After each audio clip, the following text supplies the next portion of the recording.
that AMCON is still work in progress. If you listen to what IMF was saying, they were saying that the process for the self-liquidation of AMCON should start now and should be concluded in 7 years. So if AMCON is Lamido Sanusi's baby, you will expect that he will actually still be around to help, manage that process. Well, he's already said, or people are saying he's not going to seek for second term. I really don't want to believe that he has said so. I think this is still in the realm of speculation, because it's not. I don't think it's his. You serve at the pleasure of the president. It's an appointed office. It's not an elective office. It's not to say, oh, I'm not going to run for Senate again. So the president, and again, this thing about just saying I won't be interested. The way the CBN functions, it rules you out. If you say you're not interested in second term, that creates the problem. Then the way the CBN as an institution functions in the financial system, there has to be some element of unpredictability. If the CBN is predictable, if it's, until the last minute, people have to be saying, will it be there? Will it? That's the way. That's where the regulator, the financial services regulator, functions. Okay, let me just, before we move on to have conversation with the other discussants on this program, what's your thought on the 4 years of banking reform? If you were to do what President Jonathan has said, if you put your marking scheme together and score the banking reform, where would you put it? Under Sanusi, Lamido Sanusi. Over 100, over 10. Using his own scheme or my own scheme? Okay. I think if you have a CBN for an era, okay, Sanusi Lamido, came to stabilize the financial system. And I think he did a brilliant job. Okay, but you see, in doing that, he had to take some decisions that were not. It can't be popular with everybody. Okay, so some people will argue, especially if you are an investor in some of these banks that that were breached, claim and quote unquote, you are not likely to be to score him high. But if you take a macro view of the economy, you will say, yes, he's done very well in terms of the decision he had. And not just, again, when you look at his era, it wasn't just monetary policy he was just doing. There was certain decisions he took that people will even argue that these were even above the purview of the CBN. All those interventions he was doing in agriculture, in manufacturing, in some of these sectors, those are technically within the purview of the Minister of Finance, But I think when the cabinet was constituted, we didn't have a substantive minister, so there was a window for him to do a lot. And so he is somebody who is very, very courageous, and so you needed him for this phase. If you look at Soludo came. What Soludo did in consolidation, no banker would have done it.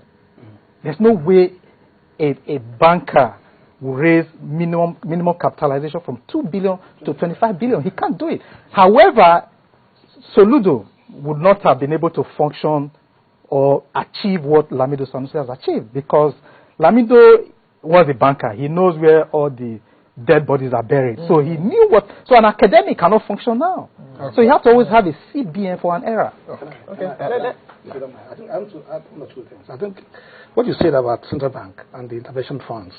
Central bank has a role that has to do with development, and so that's part of the job. So yes, you can say that it has a fund for agriculture, commercial agriculture, and so on and so forth. That's a target fund.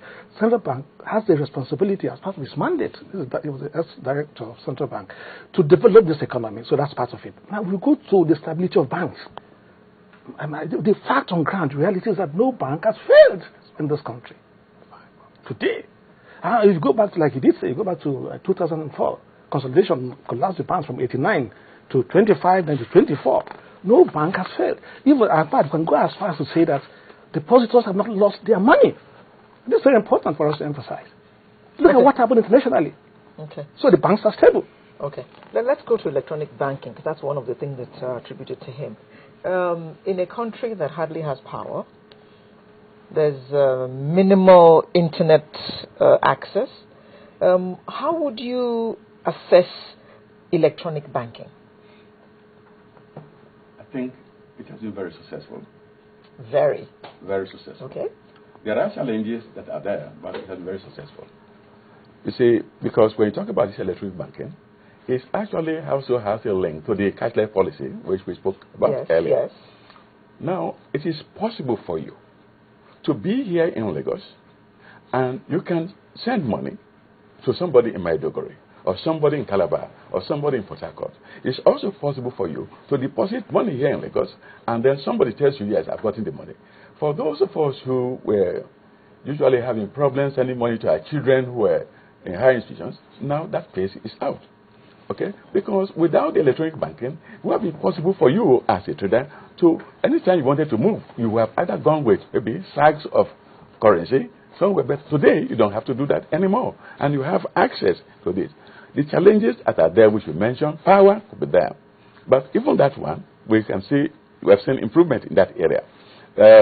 Then, in terms, because the consolidation chain, what it did was to bring a lot more money to raise the capital of the bank so they can invest in computers and so on, which has made things a lot better. Now, it also used to be the case that if you wanted money, no matter how small, you have to wait for the banks to open. Today, with your ATM, you have access to your money. And we have even gone beyond that to a situation where using your mobile phone now, like First Money and other things, you can transfer funds, okay? And on Sunday, you can even use your internet banking, send money or receive money. These things were impossible without electronic banking. So if you were to score electronic banking and cashless policy, what would you rate it? Especially when you have to think about the large number of Nigerians who moan every day, myself included, where I go in, put in the card, and I get inoperative switch, whatever message that means I cannot take money out, I can't go to a shop and pay, and that means I'm out of cash for the whole day. Now, the thing is to compare the counterfactual. Without electronic banking, we have been able to do that. If the bank didn't open, I'll take my cash on a Friday, and I'll be fine for the whole weekend. with all the risk involved. And be a target to the robbers. No, I was going to ask you, what would you have preferred? Yeah, I'll prefer for it to work properly. Yes, but then you have to start. It's work in progress. You have to start somewhere. People want things to be perfect before you start. It doesn't work that way. So today, some of us had experiences. I have prepaid meter in my house. I want to book this meter. I go on my laptop and I book. Before I'll send my PA to go and pay. Take money. Sometimes it even goes to the place.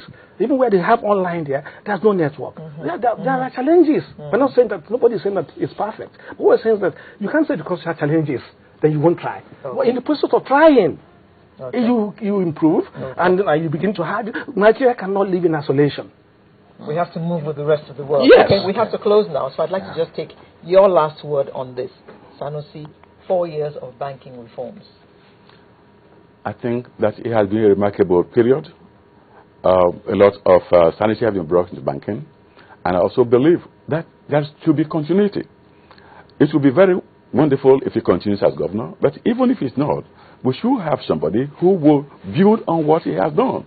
Okay. And that way, I believe that we're going to get to the next level. Okay, if I can take, sorry, Alera, indulge me. If I can take Dr. Chizia's last comment, if I can say that, if you can make it very short, in terms of our GDP and the growth in the real sector, I know the part of the reason for the banking reform is to impact on the real sector.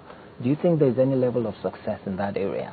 Well, I think to some extent, I think some success, but not the sort of success we want to see. I think there's still work in progress, because if you want to go to the health sector, you're talking of longer-term funding, you're talking of lower interest rates, and so when you don't have those ones, you talk to manufacturers, one of the things they may bemoan, like Alero did say initially, is that the cost of borrowing is still very high. Nobody's it's playing games about that. It's a fact that if you have to borrow up to 3%, and do real sector investment, it's a whole lot of job, servicing that money, being able to service the loan. And so I think that we have to start somewhere and hope that as progressively, we have stability, like you're saying, continuity, and so on, and then that things begin to happen. One of the problems we have in the environment is that we're not patient. we're very impatient people. Want things to happen overnight. It We doesn't want it happen now. that We way. want it today. Martin, the last word, please. My last thought would be on this issue of electronic banking. I think electronic banking has become a commodity worldwide. But I think there's one major thing that this I don't know who is in charge, but I think mobile banking. If you look at Kenya, M-Pesa, there's a company called M-Pesa. Mobile banking has revolutionized, the Kenya economy. Think about it. We have about 100 million phone users, okay? And then we have maybe about 25 million bank accounts. Now, what people are asking is, why, the credit you have on your phone is a store of value. Why can't you use that credit to make transactions, to make payments? And then the reason why that hasn't happened is that there's this dichotomy between the monetary authorities and the telecoms. I would argue that telecoms should actually lead that process. But they are working together. Yeah, but you see, because they want the bankers to lead it. It won't. It's not going to work because you want banks to ride on the platform and the infrastructure of the telecoms company. In Kenya, the telecoms are leading it, and there's something called financial inclusion, meaning that everybody is now has access to banking. So I think that is one major area. It's a very sticky area. People are defending their turfs, but if somebody can put a stand and say, look, regardless of whether I'm going to lose any power or whatever, let this thing go this way. Okay, so mobile money, work in progress, internet banking, electronic banking, work in progress. But the important thing is that we have started. We can't let the world leave us behind. Even if we're slightly behind, at least we're treading the same road that the rest of the world is treading. Thank you very much. We have been talking to Dr. Boniface Chizie, who's an economist, Mr. Festus Odoko, former director, West African Monetary Agency, as well as Mr. Martin Udogie, a financial analyst. Thank you. Thank you all, gentlemen, for coming to share your insights with us this morning. Thank you very much for having us.